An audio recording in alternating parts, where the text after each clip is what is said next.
J'en viens à présent à cette nomination.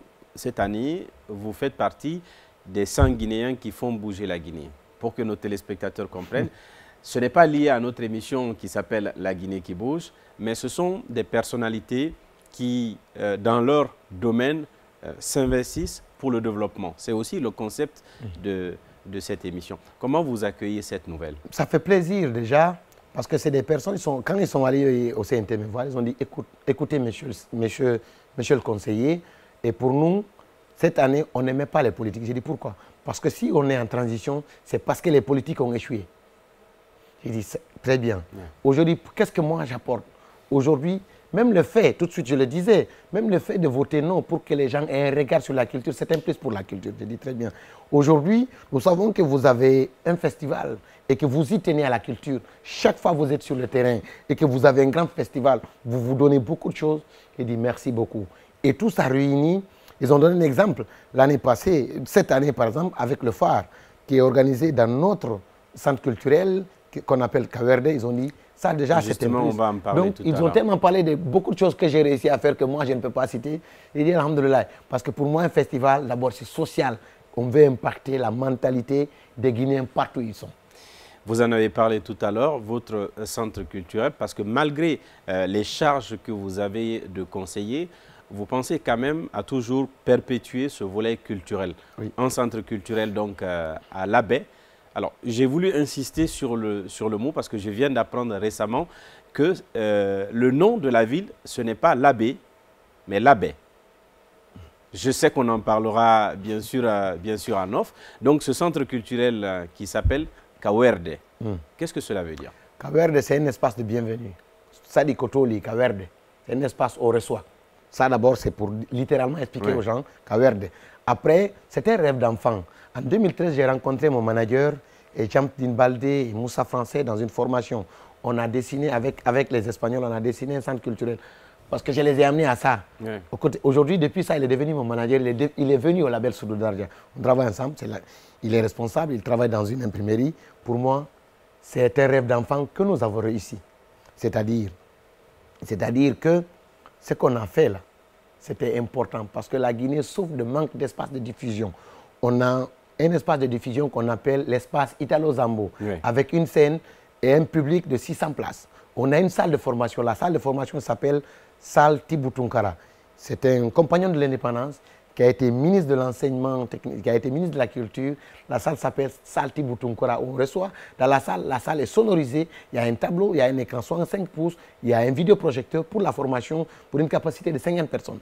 On est en train de monter une télévision dedans, un studio, etc., etc. Il y a des bureaux, il y a un restaurant, il y a un espace artisanal, il y a même un jardin, espace jeu pour enfants. Oui. Vous avez vu, tout ça, c'est dans le souci d'apporter un plus à la culture.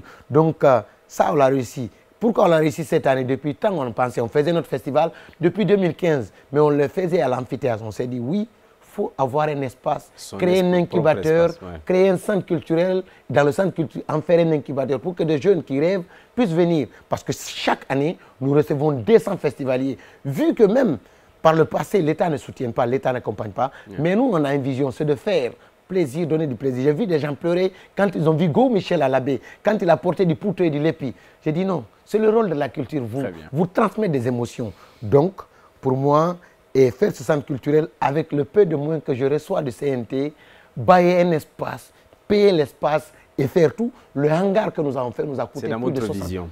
Vous comprenez? Donc ça nous a coûté beaucoup d'argent, sans accompagnement, mais on croit à la chose, on croit à la culture. Parce que je le dis et je le répète dans cette émission, la transition est passagère, mais je reste homme de culture. Très bien, ça fait bien que vous ayez à rappeler parce que on est malheureusement pris par le temps. Le débat est très intéressant. On sait qu'on apprendra beaucoup de vous et de votre expérience. Une dernière question. Est-ce que l'envie de revenir sur scène pendant que vous êtes conseiller vous tente? Évidemment, déjà, je monte sur scène. Et en décembre, je suis monté sur scène par le passé. Je monterai sur scène. Mon métier de conseiller, ma fonction de conseiller plutôt, ne m'empêche pas d'être artiste. Le métier d'artiste est un métier libéral. C'est comme le médecin. Quand tu es conseiller ou bien tu es député, ça ne t'empêche pas d'aller soigner des gens. Ouais. de soulager des gens. C'est comme moi en tant qu'artiste. Mon rôle quand je suis sur scène, les gens, il faut que les gens aient une lecture sur la culture. Être artiste, ce n'est pas faire rire les gens seulement. C'est la fonction d'artiste, c'est la fonction d'éducation. C'est ce que j'ai envie que les gens, c'est ce que j'ai envie que les gens retiennent en premier lieu. Deuxièmement, l'autre fonction, c'est économie. C'est apporter un plus à l'économie nationale. Ouais. Avant d'être divertissement, ces trois fonctions-là, je voudrais que les gens le retiennent. Éducation, économie, maintenant divertissement. Très bien. On est malheureusement pris. Je reviendrai sur scène, soit dans des festivals, j'entends le tien, Cotobilia, et l'As, etc., etc. Et même le mien, je monte sur scène. Est-ce que le mot de la fin pour nos téléspectateurs? C'est de dire merci d'abord à Dioma, dire merci à vos téléspectateurs, de croire à la culture. La meilleure façon d'aider la culture, d'abord, c'est de voir que oui, c'est possible et de payer un ticket. Aller soutenir. Tu ne peux pas te déplacer, offrir des tickets à des gens. C'est aider à la culture. Après, dire en tant que conseiller national de comprendre une chose. Aujourd'hui, nous sommes là pour la Guinée, les Guinéens et les choses qui font mal aux Guinéens. Il faut savoir le traiter. Pour le traiter, il faut, et c'est important qu'on réussisse à faire cette transition de façon très responsable et de sortir par la grande porte. Si cette transition échoue, je fais partie des personnes qui ont échoué. Donc c'est important qu'on accompagne le président de la transition, le colonel Mamadi Doumbouya, à sortir par la grande porte. Ça me tenait. Et après, revenir sur scène, continuer mon métier de théâtre, d'acteur de cinéma et d'humoriste. Voilà. Merci encore une fois, Mamadou Lamine Diallo. Oui. C'était un plaisir de vous avoir sur scène dans ce... Je suis marié et père de beaucoup d'enfants. Vous en avez combien? J'ai un garçon qui me fatigue vraiment. Mais vous avez dit beaucoup d'enfants? Oui. C'est un téléchargement, on ne sait pas. Ça, j'attendais ça. J'étais sûr qu'il allait nous arracher à un moment ou à l'autre le sourire. C'était un plaisir de l'avoir sur ce plateau. On a échangé avec notre invité pour découvrir son parcours et aujourd'hui son combat au sein du Conseil national de la transition.